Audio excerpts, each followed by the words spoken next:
اور اب ثابت ہو گیا ہے کہ یہ اس ملک کے آئین اور قانون کے خلاف تھا، تو کیا ہماری پارٹی کو یہ حق نہیں تھا پرامن احتجاج کرنے کا؟ اب تو اگر ثابت ہو گیا نا کہ یہ قانون توڑ کے مجھے وہاں سے اغوا کیا گیا اور جس طرح مجھے ذلیل کیا گیا، تو کیا ایک ملک کی سب سے بڑی پارٹی کے سربراہ کو جب اس طرح اسے کیا جائے تو کیا اس کی پارٹی کو حق نہیں تھا پرامن احتجاج کرنے کا؟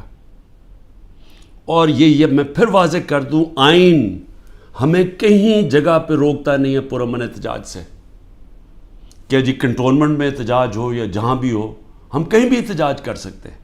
یہ ہمیں آئین ہمیں حق دیتا ہے، ہمیں توڑ پھوڑ کا حق نہیں دیتا، ہمیں جلانے کا حق نہیں دیتا، اور وہ سارے ہم سب اس کی مذمت کرتے ہیں۔ میں نے سپریم کورٹ میں جب مجھے بتایا چیف جسٹس صاحب نے، میں نے اس کی مذمت کی، اور انہوں نے وہ لکھا اپنے آرڈر کے اندر، اور میں نے کہا کہ 27 سال میں آج تک میں نے کبھی اپنی جماعت کو یہ نہیں کہا کہ کسی قسم کی انتشار کے اندر شامل ہو۔ میری سٹیٹمنٹس ہیں، جب ہمارے سے ظلم بھی ہوا 25 مئی کو، جب ہمارے اوپر جس طرح انہوں نے ہمارے ساتھ ظلم کیا کہ ہمیں بغیر کراؤڈ ہے ان کا ڈنڈے مار کے ٹھیک کرو، عورتوں کے اوپر، بچوں کے اوپر جو ہمارے نکلے ہوئے تھے پرامن احتجاج کے لیے، ان کے اوپر جو انہوں نے تشدد کیا، میں نے اگلے دن اسی دن رات کو ہوا، صبح کو میں نے اپنا دھرنا کینسل کر دیا، اور میری تقریر سن لیں، میں نے ادھر کہا کہ میں انتشار نہیں چاہتا۔ 26 نومبر کو 4 لاکھ لوگ جمع ہوئے پنڈی کے اندر، اور وہ سارے تھا کہ ہم نے پرامن ایک مارچ کرنی ہے وہاں سے اسلام آباد۔ وہاں جنہوں نے 30,000 پولیس جمع کر لی، تو مجھے پھر پتا تھا کہ انہوں نے ہمارے ساتھ وہی جو 25 مئی میں انہوں نے اس باری پھر وہی کرنا ہے، اور مجھے خوف تھا کہ اتنی زیادہ پبلک ہے اور وہاں خون خرابہ ہوگا۔ میں نے کینسل کر دیا، میں نے اسلام آباد کی مارچ 26 نومبر کو کینسل کی، اور اس کے بعد یہاں 8 مارچ کو جب ہم پرامن ہماری الیکشن کی ریلی نکلنے شروع ہوئی، انہوں نے اس کے اوپر جب حملہ کیا، پھر وہ میں نے ریلی کینسل کی، میری تقریر ہے۔ تو میں نے تو ہمیشہ پرامن احتجاج کی بات کی ہے 27 سالوں سے، تو وہ سامنے آ گیا۔ سپریم کورٹ کی ججمنٹ بھی ہے کہ مجھے تو جب پہلی دفعہ پتہ چلا میں نے تب کہا، مذمت کی، اور اس کے علاوہ اب یہ جو ہمارے لوگوں کا احتجاج ہے، اس کو غداری کہہ دیا گیا ہے کہ ملک سے غداری ہوئی ہے۔ اب میرا سوال یہ ہے کہ غداری کس نے کی؟ کیا ڈنڈے مار کے ایک پارٹی کے سربراہ کو اور اس کے لوگوں کو مار کے اور غیر قانونی طور پہ اغوا کرو، اور پھر ہم سمجھیں کہ جی وہ بھیڑ بکریوں کی طرح چپ کر کے بیٹھ جائے گی پارٹی، وہ احتجاج بھی نہیں کر سکتی، وہ احتجاج کرے تو وہ غداری ہوگی اب، اور ان کو ساروں کو جیلوں میں 48 گھنٹے میں 10,000 لوگوں کو جیلوں میں ڈالا، سینئر لیڈرشپ ساری جیل میں، ابھی ساری انڈر گراؤنڈ ہے۔ 9 مئی سے اب تک ہر روز لوگوں کو اغوا کیا جا رہا ہے، ہر روز لوگوں کے گھروں میں جاتے ہیں، رشتہ داروں کے گھروں میں جاتے ہیں، گھر توڑتے ہیں، پولیس گھر لوٹتی ہے، ساتھ نامعلوم افراد آتے ہیں، چوری کرتے ہیں۔ میاں اسلم اقبال کی بیٹی کے سارا جہیز چوری کر کے لے گئے۔ کل وہاں بنو کا ہمارا ایم پی پختون یار 40 لاکھ کا وہاں اس کے گھر پہ سونا پڑا ہوا تھا، زیور پڑا تھا، وہ چوری کر کے لے گئے۔ یہ کون سی دنیا میں اس کی اجازت ملتی ہے؟ کون سے قانون کے تحت؟ اور صرف سزا مل رہی ہے کہ جی آپ نے 9 مئی کو احتجاج کیوں کیا؟ کیونکہ اب تو واضح ہو گیا نا کہ ہمارا احتجاج جائز تھا، کیونکہ غیر قانونی طور پہ، پھر سے میں کہتا ہوں، آئین توڑ کے مجھے اٹھایا گیا ہے، اور جس طرح اٹھایا گیا ہے اس کا ریئیکشن آنا تھا۔ اور میرا اگلا سوال ہے کہ یہ کس نے پلان کیا سب کچھ؟ کیونکہ یہ جس نے بھی پلان کیا، کیا وہ چاہتے تھے کہ یہ ریئیکشن ہو؟ کیا یہ جان کے کیا گیا؟ کیونکہ اور طرح کی بھی تھے، اگر پکڑنا تھا وارنٹ دکھاتے پولیس، میں نے چلنے سے پہلے کہا کہ اب مجھے پکڑنا ہے تو وارنٹ دکھاؤ، پولیس آ کے لے جائے، تو وہاں سے اس طرح بھی، لیکن کیوں یہ جان کے کیا گیا؟ اور مجھے یہ شک ہے پری پلان تھا سب کچھ، یہ ریئیکشن پتہ تھا اس کا ریئیکشن ہونا ہے، اور اس ریئیکشن سے پہلی تیاری کی ہوئی تھی کہ اس کے بعد کرنا کیا ہے، کیسے انہوں نے تحریک انصاف کو کرش کرنا ہے، جو ابھی تک کوششیں ہیں.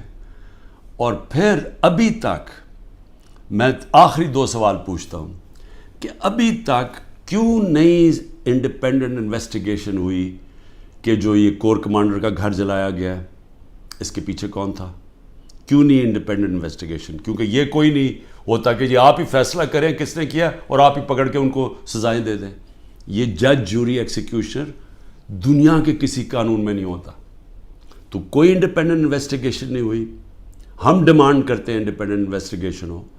انشاءاللہ ہم ثبوت دیں گے کہ اس کے اندر لوگ گھسائے ہوئے تھے، ایمبیڈ کیے ہوئے تھے لوگ. جس طرح میرے گھر کے باہر پلان بنا ہوا تھا کہ انہوں نے پولیس کے دونوں اسلام آباد آئی جی نے لوگ تیار کیے ہوئے تھے، پولیس والے چند تھے، یہاں لاہور کے آئی جی نے پلان کیا ہوا تھا اور انہوں نے مل کے یہاں سے گولی چلانی تھی پولیس کے اوپر، انہوں نے پھر پورا اٹیک کرنا تھا واپس. یہ سارا پلان بنا ہوا تھا جو میں نے 22 مارچ کو پبلک کو پہلے بتا دیا. تو یہ بھی ایمبیڈ کیے ہوئے تھے، لوگوں کو اندر گھسایا ہوا تھا ہمارے، کیونکہ ہر جگہ سے، کیونکہ میں نے جب بعد میں پوچھتا گیا کہ یہ ہوا کیا ہے، ہر جگہ سے ایک آئی کہ جی لوگ تھے، کئی لوگ اندر گھسے ہوئے تھے، وہ اشتعال دلوا رہے تھے لوگوں کو.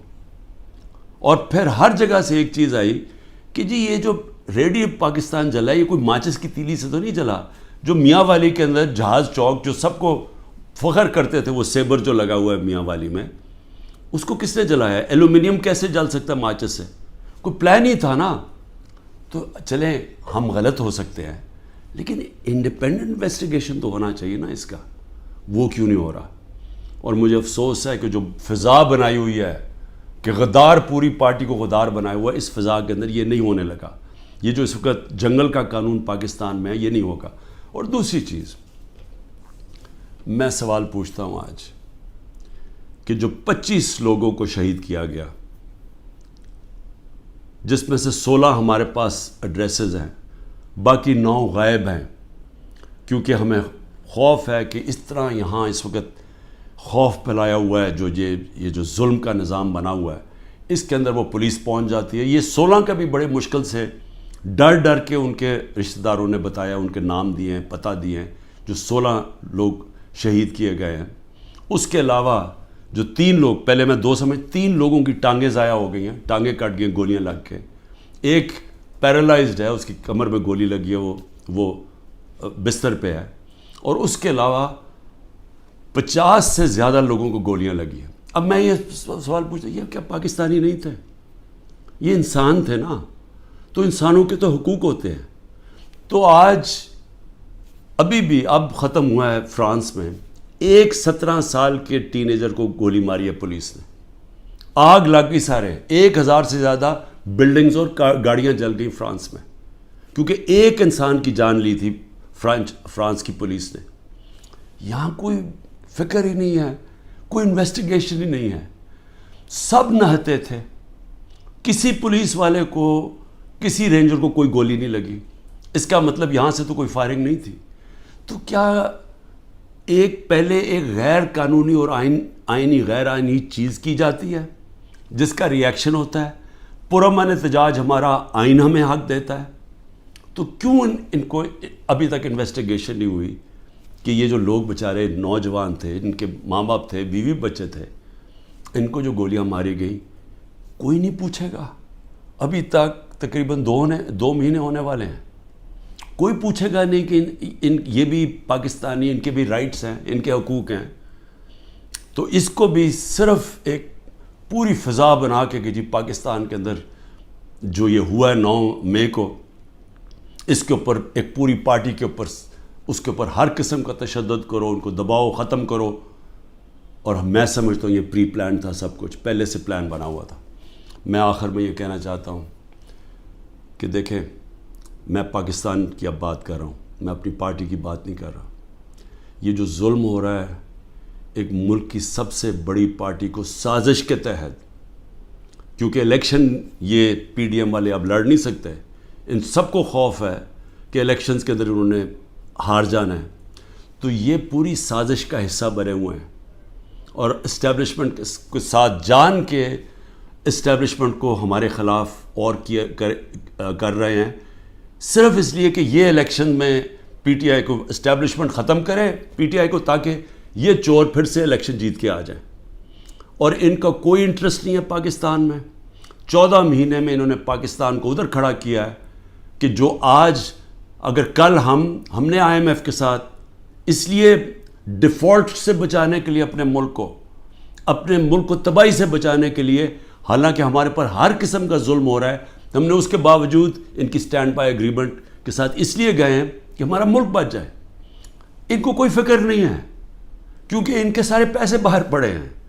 تو میں آخر میں یہ کہنا چاہتا ہوں کہ جس کو بھی اس وقت پاکستان کی فکر ہے، جو اس وقت گیلپ کی سروے آئی ہے کہ ہر 5 میں سے 4 پاکستانی کہہ رہے ہیں کہ ہم غلط راستے پہ نکل گئے ہیں، یعنی پاکستانی میجورٹی جو 80% سے زیادہ پاکستانی کہہ رہے ہیں ہم غلط طرف نکل گئے ہیں.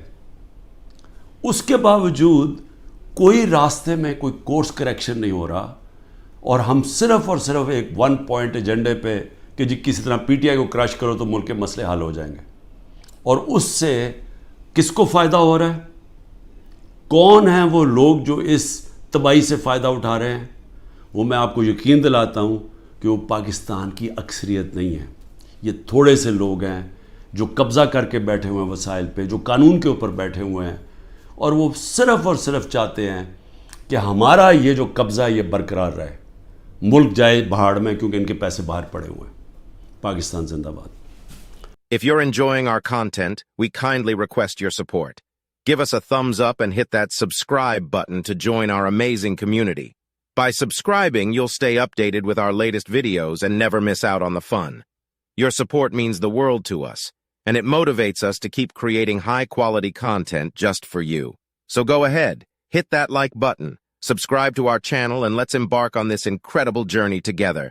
Thank you for being a part of our channel's family.